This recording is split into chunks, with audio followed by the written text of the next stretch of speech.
ذمہ انفومسٹ کے معزز ناظرین السلام علیکم۔ چیونٹی جو کہ انتہائی چھوٹی مخلوق ہے لیکن اس کی بناوٹ میں قدرت کے بہت ہی حیران کن کمالات پوشیدہ ہیں۔ چیونٹی اپنی کالونی کیسے بناتی ہے، کیسے یہ چیونٹیاں وقت سے پہلے ہی بارش کا پتہ لگا لیتی ہیں، اور کیا آج کا موسمی حال بتانے والا نظام اسی چیونٹی کو دیکھ کر بنایا گیا ہے؟ اللہ تعالیٰ نے قرآن کریم فرقان حمید میں چیونٹی کا ذکر کس انداز میں کیا ہے؟ چیونٹیوں کے بارے میں یہ تمام باتیں اور بہت سے دلچسپ حقائق جانیں گے آج کی ویڈیو میں۔ ناظرین، چیونٹی حشرات الارض کے خاندان سے تعلق رکھتی ہے اور یہ ایک ایسی مخلوق ہے جو دنیا کے ہر حصے میں پائی جاتی ہے، اور آج اس دنیا میں چیونٹیوں کی 12,000 سے زائد اقسام پائی جاتی ہیں۔ مانا جاتا ہے کہ چیونٹی اس دنیا میں 1,30,000 سال سے موجود ہے۔ ناظرین، چیونٹی کو اس کی مخصوص بناوٹ اور سر پر موجود 2 اینٹیناز کی مدد سے بآسانی پہچانا جا سکتا ہے۔ معاشرتی لحاظ سے یہ انتہائی منظم ہوتی ہیں اور وسیع تعداد اور رقبے پر پھیلی ہوئی کالونیز بناتی ہیں، جہاں ایک کالونی میں چیونٹیوں کی تعداد لاکھوں میں ہو سکتی ہے۔ چیونٹی کی عمر اس کی جنسی اعتبار سے جانچی جاتی ہے، جہاں ایک مادہ ملکہ جو کہ نسل بڑھانے کا کام کرتی ہے اس کی عمر 30 سال تک ہو سکتی ہے، جبکہ بانج ماداؤں کی عمریں 1 سال سے 3 سال تک ہوتی ہیں اور نر چیونٹیوں کی عمر محض کچھ ہفتوں پر محیط ہوتی ہے۔ بانج ماداؤں کو مختلف ذمہ داریاں نبھانی پڑتی ہیں، جن میں مزدوری سے لے کر نگرانی تک شامل ہوتی ہے۔ ناظرین، چیونٹی کی بعض قسمیں ایسی موجود ہیں جن کی آنکھیں نہیں ہوتی۔ چیونٹی دنیا کی واحد مخلوق ہے جو اپنے وزن سے کئی گنا زیادہ وزن اٹھا سکتی ہے۔ ان کی بعض اقسام اپنے وزن سے 100 گنا زیادہ وزن اٹھا سکتی ہیں۔ چیونٹیوں کا شمار دنیا کی سب سے زیادہ مشقت کرنے والی مخلوق میں ہوتا ہے۔ ناظرین، چیونٹی سونگھنے کے لیے اپنے اینٹیناز کا استعمال کرتی ہے اور ان کی پسندیدہ غذا میٹھا ہے، خاص طور سے شکر۔ چیونٹیوں کی کالونی ملکہ کے دم قدم سے قائم رہتی ہے اور ساری چیونٹیاں ملکہ کے حکم کے تابعدار ہوتی ہیں۔ ناظرین گرامی، چیونٹی وہ خوش قسمت مخلوق ہے جس کا ذکر رب کریم نے قرآن پاک میں کیا ہے، اور اس مخلوق کے نام سے قرآن پاک میں ایک پوری سورہ نمل کے نام سے موجود ہے۔ رب ذوالجلال نے سورہ نمل کی آیت نمبر 17، 18، 19 میں ارشاد فرمایا، سلیمان کے سامنے ان کے تمام لشکر جنات اور انسان اور پرندوں میں سے جمع کیے گئے، ہر قسم کی الگ الگ درجہ بندی کر دی گئی۔ جب وہ چیونٹیوں کے میدان میں پہنچے تو ایک چیونٹی نے کہا، اے چیونٹیوں، اپنے اپنے گھروں میں گھس جاؤ، ایسا نہ ہو کہ بے خبری میں سلیمان اور اس کا لشکر تمہیں روند ڈالے۔ اس کی اس بات سے حضرت سلیمان علیہ السلام مسکرا کر ہنس دیے اور دعا کرنے لگے، اے پروردگار، تو مجھے توفیق دے کہ میں تیری ان نعمتوں کا شکر بجا لاؤں جو تو نے مجھ پر انعام کی ہیں اور میرے ماں باپ پر، اور میں ایسے نیک عمل کرتا رہوں جن سے تو خوش رہے، مجھے اپنی رحمت سے نیک بندوں میں شامل کر لے۔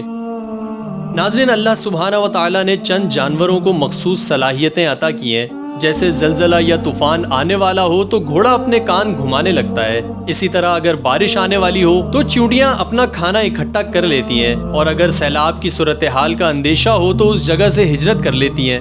یہ میرے رب کی شان ہے کہ اس نے جانوروں میں عقل کو دنگ کر دینے والی صلاحیتیں پیدا کی ہیں۔ ناظرین، آپ نے دیکھا ہوگا کہ چیونٹیاں رستے میں چلتے وقت ایک دوسرے کے پاس رک جاتی ہیں اور منہ سے منہ جوڑ لیتی ہیں۔ وہ ایسا کیوں کرتی ہیں؟ رب کریم نے قرآن کی سورہ محمد میں ارشاد فرمایا، کیا ہے لوگ قرآن پر غور نہیں کرتے یا ان کے دلوں پر تالے لگے ہیں؟ ناظرین، آج سے کئی صدیوں پہلے اللہ تعالیٰ نے چیونٹیوں کو یہ صلاحیت اور قدرت عطا کی کہ اسے حضرت سلیمان علیہ السلام کے لشکر کے آنے کی خبر ہو گئی، اور وہ اپنی ساتھی چیونٹیوں سے کہنے لگی، اپنے اپنے بلوں میں گھس جاؤ، کہیں ایسا نہ ہو کہ سلیمان علیہ السلام کا لشکر تمہیں کچل ڈالے۔ اور پھر اللہ سبحانہ و تعالیٰ نے حضرت سلیمان علیہ السلام کو یہ قدرت عطا کی کہ انہوں نے چیونٹیوں کی بات کو سنا اور اسے اپنی ہتھیلی پر رکھ کر اس سے کلام فرمایا۔ ناظرین، سائنس مختلف مشاہدات اور تجربات کے ذریعے جو باتیں آج ہمیں بتا رہی ہے، وہ باتیں رب تعالیٰ نے آج سے 1400 سال پہلے قرآن مجید میں بتا دی تھیں۔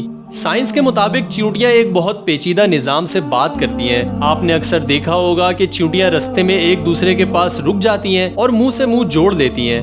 جدید تحقیق سے یہ بات سامنے آئی ہے کہ چیونٹیاں آواز سے بات نہیں کرتی بلکہ ڈیٹا پاس کر کے بات کرتی ہیں۔ یہ آپس میں منہ سے کچھ مواد نکال کر دوسری چیونٹی کے منہ پر چپکا دیتی ہیں اور دوسری چیونٹی وہ بات سمجھ لیتی ہے۔ ناظرین، آپ کو یہ بات جان کر حیرانی ہوگی کہ یہ وہی طریقہ ہے جیسے موبائل فون میں انفراریڈ سسٹم ہوتا ہے، جس میں 2 فونز جوڑ کر ایک فون سے دوسرے فون میں ڈیٹا ٹرانسفر کیا جاتا ہے۔ چیونٹیاں بالکل اسی سسٹم کے تحت ایک دوسرے سے ہم کلام ہوتی ہیں۔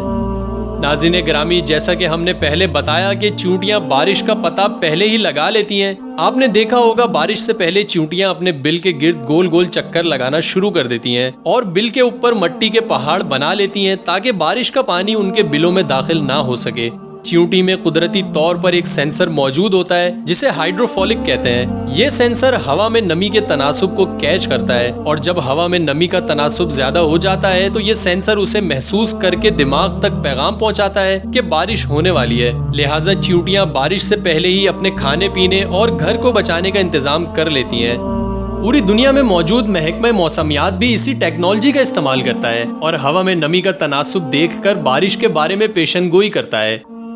ناظرین، چیونٹیوں سے متعلق ایک اور حیران کن بات یہ ہے کہ چیونٹیوں کا گھر بھی کسی معجزے سے کم نہیں ہوتا۔ حضرت مولا علی علیہ السلام نہج البلاغہ میں چیونٹیوں کے بارے میں ارشاد فرماتے ہیں، چیونٹی کا گھر 3 حصوں پر مشتمل ہوتا ہے۔ ایک حصے میں کھانے پینے کا سامان ذخیرہ کرتی ہیں، ایک حصہ ملاقات کے لیے مختص ہوتا ہے اور تیسرا حصہ آرام کرنے کے لیے ہوتا ہے۔ ان کے گھر میں شفا خانہ بھی موجود ہوتا ہے، اگر کوئی چیونٹی زخمی ہو جائے تو علاج بھی کیا جاتا ہے۔ ناظرین، چیونٹی بہت ہی صفائی پسند اور منظم معاشرتی نظام میں رہنے والی مخلوق ہے۔ چیونٹی اتنی عقل مند مخلوق ہے کہ بیج کے 4 ٹکڑے کر کے گھر میں رکھتی ہے۔ پورا بیج اس لیے اپنے گھر میں نہیں رکھتی کہ بارش کے موسم میں اس بیج سے درخت نہ اگے اور ان کا گھر ٹوٹ نہ جائے۔ قربان جائیں اللہ رب العزت کی قدرت کے، اس نے اتنی چھوٹی سی مخلوق کو اتنی ساری صلاحیتوں اور قوتوں سے نوازا ہے۔ ناظرین، چیونٹی دنیا میں سب سے زیادہ مشقت پسند اور متحرک جاندار ہے اور اس سے ہمیں یہ سبق ملتا ہے کہ ہمیں بھی ہمیشہ متحرک رہنا چاہیے اور اپنے مستقبل کو محفوظ بنانے کے لیے کوششیں کرتے رہنا چاہیے۔ امید ہے چیونٹیوں کی یہ ناقابل یقین خصوصیات جان کر آپ کے علم میں اضافہ ہوا ہوگا اور اللہ سبحانہ و تعالیٰ کی قدرت پہ یقین مزید پختہ ہوا ہوگا۔ اب ملاقات ہوگی آپ سے اگلی کسی معلوماتی ویڈیو کے ساتھ، تب تک کے لیے اپنا بہت سارا خیال رکھیے گا۔ اللہ حافظ۔